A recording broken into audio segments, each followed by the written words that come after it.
పంజాబ్ లో మాత్రమే కనిపించే సికిల్ హిమోగ్లోబిన్ డి పంజాబ్ అనే వ్యాధి లక్షణాలు పల్నాడు జిల్లాలోని 2 చిన్నారుల్లో కనిపించాయి. దీంతో ఆ ప్రాంతంలో ఉండే పిల్లలందరికీ వైద్య పరీక్షలు చేయాలని వైద్యులు సూచించారు. అయితే ఈ వ్యాధి ఎలా సోకుతుంది, లక్షణాలు ఏంటి ఈ వీడియోలో తెలుసుకుందాం. ఈ వ్యాధిని హిమోగ్లోబిన్ డి అని కూడా పిలుస్తారు. దీన్ని తొలిసారిగా లాస్ ఏంజల్స్ లో మన దేశంలో పంజాబ్ లో గుర్తించారు. అందుకే ఈ వ్యాధికి haemoglobin D Los Angeles, haemoglobin D Punjab అని కూడా పిలుస్తారు. పాకిస్తాన్, ఇరాన్, ఇరాక్ వంటి దేశాల్లో ఎక్కువగా కనిపించే ఈ వ్యాధి మన దేశంలో వాయువ్య రాష్ట్రాల్లోని చిన్నారులను ప్రభావితం చేస్తుంది. హిమోగ్లోబిన్ డి పంజాబ్ అనేది జన్యుపరమైన వ్యాధి. ప్రపంచవ్యాప్తంగా దాదాపు 7% మందికి హిమోగ్లోబిన్ లో జన్యు ఉత్పరివర్తనలు జరుగుతాయి. దానివల్ల thalassaemia, sickle cell anaemia, sickle haemoglobin D వంటి సమస్యలు వస్తాయి.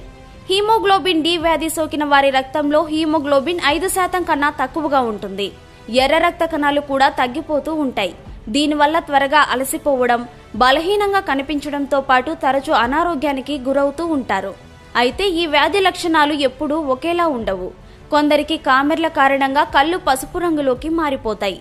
మరికొందరికి అంటువ్యాధులు ఎక్కువగా వస్తూ ఉంటాయి. కొన్నిసార్లు ఈ సమస్య వల్ల శరీరంలోని కీలక అవయవాలు దెబ్బతినే అవకాశం ఉంటుంది. ఈ వ్యాధి వల్ల పిల్లల ఎదుగుదల కూడా ఆలస్యంగా ఉంటుంది. అయితే దాతల రక్తం నుంచి ఎర్ర రక్త కణాలు వేరు చేసి తరచుగా ఎక్కించడం వల్ల బాధితులకు తాత్కాలికంగా ఉపశమనం లభిస్తుంది. ఈ వ్యాధి పూర్తిగా నయం కావడానికి మాత్రం బోన్ మారో ట్రాన్స్ప్లాంటేషన్ అంటే ఎముక మజ్జ మార్పిడి చికిత్స చేయాల్సి ఉంటుంది. గర్భిణీలు ప్రినేటల్ స్క్రీనింగ్ చేయించుకోవడం ద్వారా పిండానికి ఈ వ్యాధి ఉందో లేదో ముందే తెలుసుకోవచ్చు. ఒకవేళ వ్యాధి ఉన్నట్లు తెలిస్తే అవయవ నష్టం, రక్తహీనత వంటి సమస్యల నుంచి బయటపడడానికి ముందస్తు చికిత్స తీసుకోవాల్సి ఉంటుంది.